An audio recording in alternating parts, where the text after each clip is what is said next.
Hi there. Today I'm doing a Mediterranean or a plaster type texture on drywall.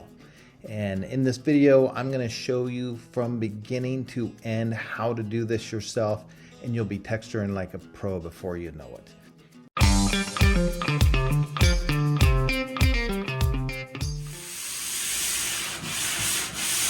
Hi there. Today I'm going to be doing a little bit of texture and wanted to do a little tutorial. The texture that I'm doing today is more on the lines of Mediterranean, and I've taped for 12 years. I've done so much texture, and then this plaster type texture has become so popular, and when I was doing this stuff professionally, I never came across it. I've done a lot of skip texture, which you would actually add sand into your texture mud. For a true Spanish skip trowel would have sand, but you don't have to do sand. It's much easier to get your mud to roll. But this is not on Spanish texture. This is on more of a plaster type texture. And my biggest issue is that I've done so much skip texture, it's hard for me to not skip. And I know that that's kind of something that gets developed over time. As you do more skip texture, you get better and better. It goes faster and faster for you. Today what I'm using is a 12-inch broad knife. Okay, so one of the things to note is that the wider your knife, the harder it is to control. So if this is one of your first time doing this, you might grab an 8-inch knife or a 10-inch knife. I've even seen people do it with a 6-inch knife. It's just the broader your knife, the faster it'll go for you. But then there's a matter of control that's involved that you want as well. Okay, so go ahead and jump in here, David. So when I say a skip texture, basically what you do is you take your knife and get some mud on it. Okay, now the consistency of my mud. This is about the consistency of mayonnaise. If I were doing a spray texture like an orange peel or maybe even a knockdown, the consistency would be really thin, a lot like paint. And I've seen a lot of people, they don't thin their mud down enough, then they try and spray texture, and it just isn't going to work if you don't water your mud down. Okay, so spray consistency of paint. This one's a little thinner. It's probably right in the middle between paint and mayonnaise for the consistency. Okay, so for a true skip, basically you just put your knife on the wall, and the amount of pressure that I'm putting on this knife is, if I was running this knife down the back, down somebody's back, that's about, without hurting them, that's about how much pressure I'm putting on this. Okay, so here's my skip. Oh, I'm out of practice. Let's try this again. There we go. There's a skip.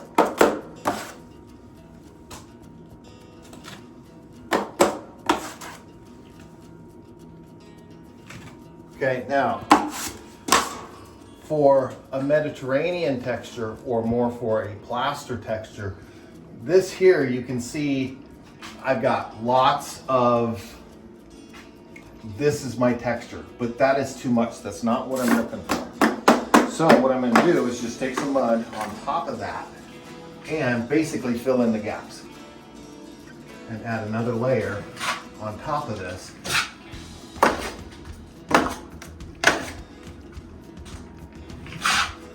Okay, and now still too much. I'm wanting to flatten that out. There we go, much better. I can clean up my corner here. Even this is still a little on the textured side for me. Too much texture. I'll probably add a little bit more mud to that.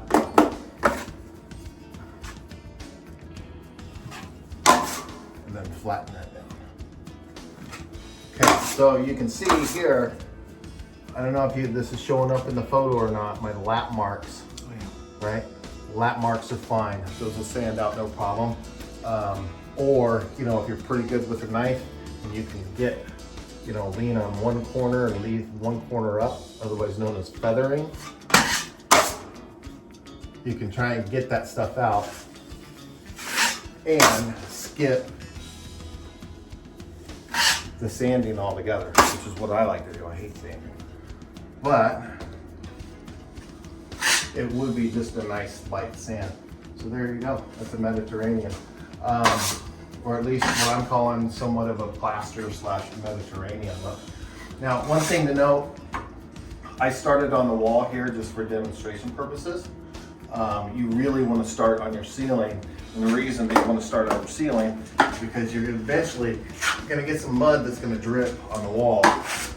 And then you can just come back and take whatever's on the wall, knock it off, and then start texturing. Okay, let's talk a little bit about PVA and drywall mud. Okay, so when you're texturing, you really, this is my first pick, is Fast Tex by USG. When you're doing a skip trowel type texture or spray, it really does give you a little bit more working time, especially if you're doing a knockdown. What it does is the top of it forms a little bit of a skin, and then you can come by with your knife and knock it down, and it just gives you more consistent working time. So if you're gonna texture, I'd highly recommend this. Today, I'm just using this all-purpose. It'll suit what I'm doing fine. But I guess one other thing is I have noticed when I'm doing the skip type texture, this stuff does also actually roll a whole lot better. I can do it pretty well. I don't need that extra help with the roll of the mud. But somebody might actually mention that I'm in here texturing before I put PVA primer on the drywall. And it's really interesting to me. I've done drywall in 4 different states, and it wasn't until I came to Washington State where I started seeing people put PVA primer on their drywall before they texture. And I always kind of wondered why they did that. Well, right over here, if you take a look at this, you can see that I've sanded this drywall, and this little fuzz that's happening, that's a little bit of dust, but it's also those hairs on that paper are getting picked up. So what I found is that if you will texture this stuff before you put the PVA on, especially if it's sprayed, all those hairs will stand up, and you can actually see that behind the texture.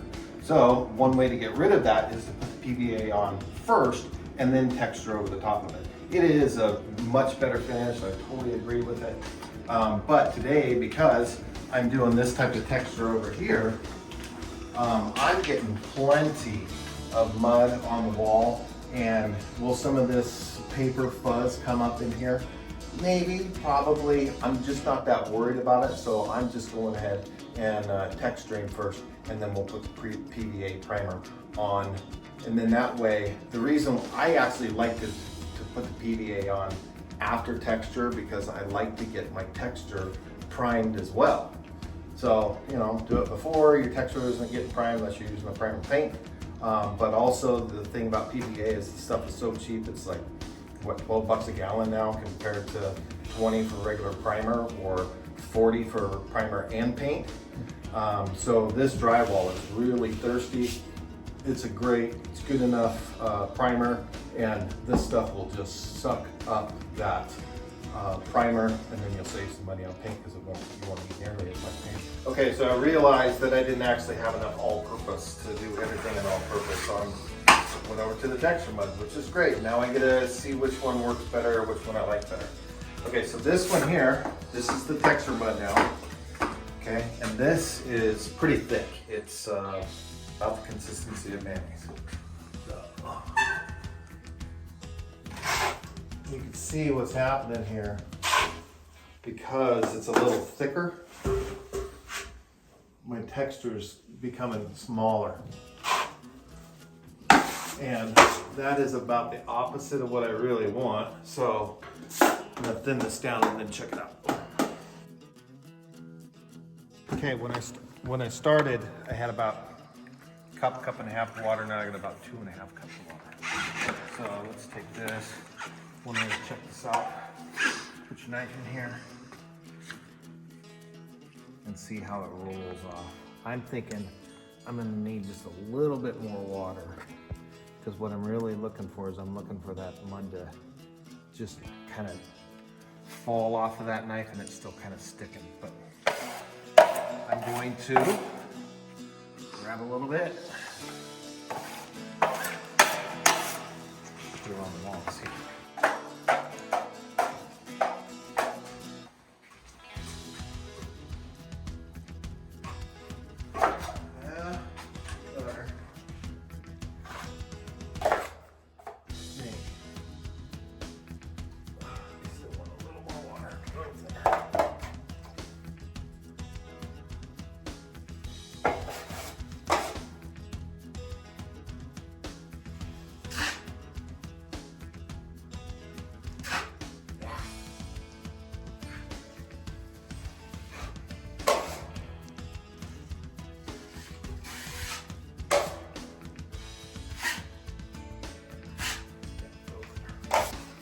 So I'm going to add about another cup of water.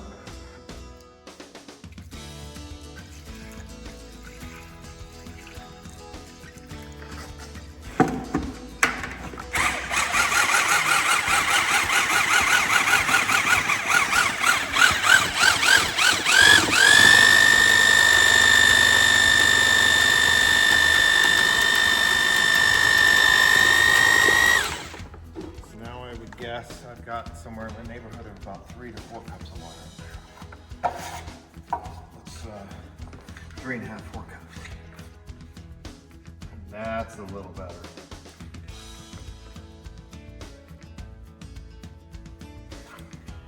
I think that's gonna do it. Let's check it out.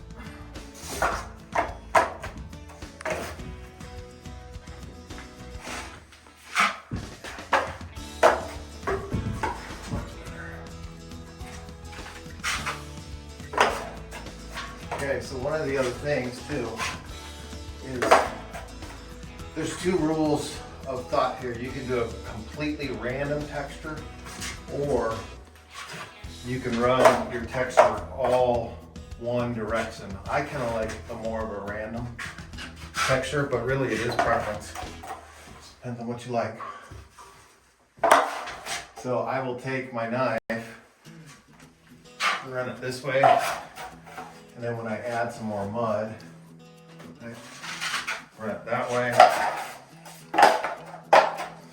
Add a little bit more mud. Go this way.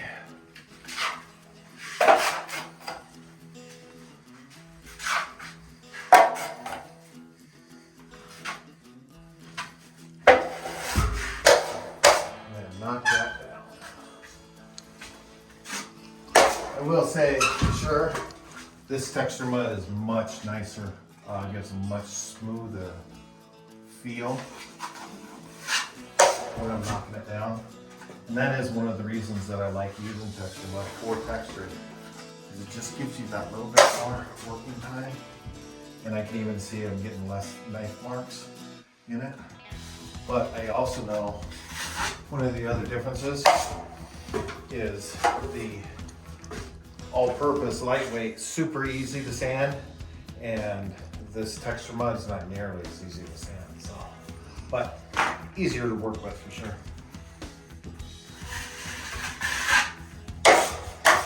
Good.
ones.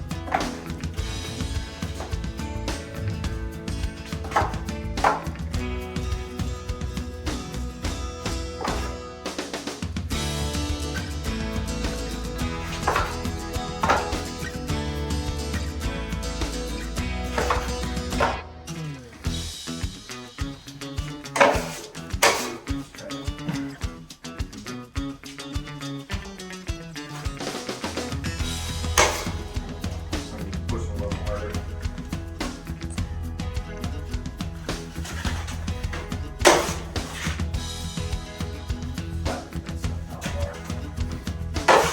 I think I've seen people use squeegees for this stuff.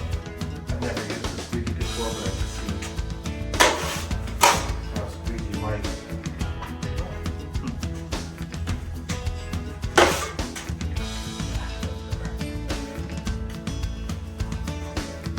Much better.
Happen if I did that. Why did I do that? I'll mess up the corner.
Stuff to the overlap mark, all of that stuff will come out real simple. So there's a difference between an overlap, call them a lap mark, and a knife mark. That one, that hard edge, is really, really hard to sand out. But a lap mark,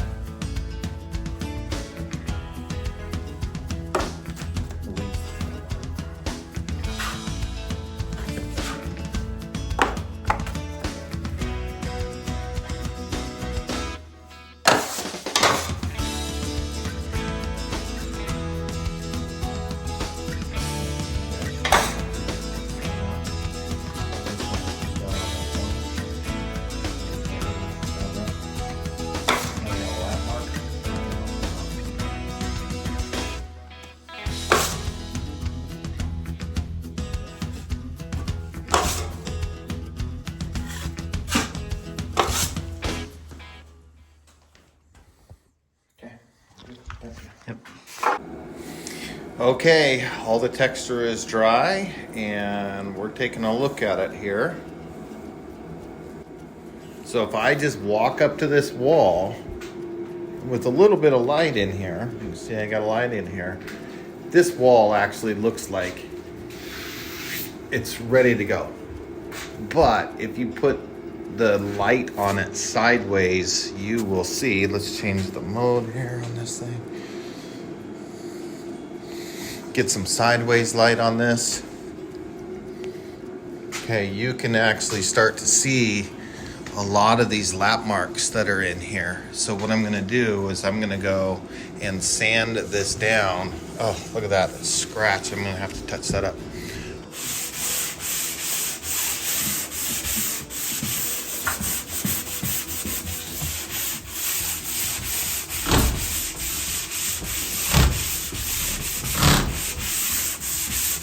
Okay, I'm using 120 grit screen on this stuff.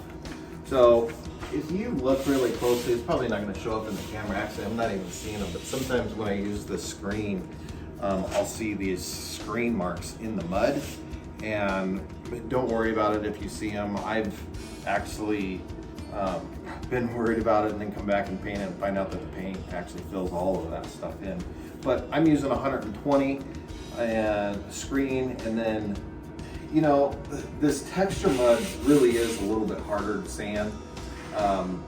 And I could tell when I did the ceiling that I did in topping mud, boy, that just sanded out. It was so easy and so nice. So there's the trade-off there where, you know, if you use the texture mud, it's going to be much easier for that stuff to start rolling, but it's going to be harder to sand. You could use a power sander on the thing too. But, you know, just a couple things to know about the differences in mud. And yeah, those lap marks that you see there, those things are sand right out.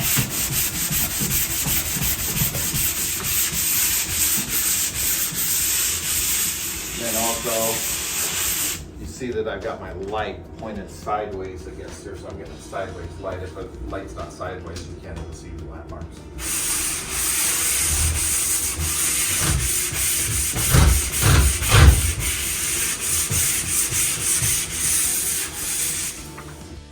And here it is, the finished product. What I like about this trim, or this texture, is it is very subtle. You really got to get a sideways light on it to see it, otherwise it kind of looks like it's just smooth. Really depending on how the light is hitting on it. You really got to have a light sitting on it sideways to see the texture.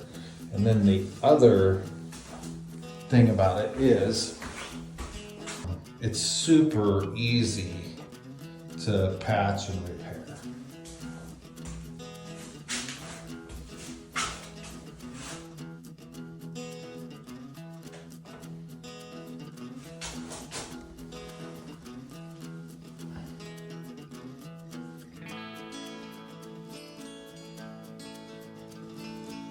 For watching our video. If you like what you saw, hit that like button, and of course we just love it if you would subscribe.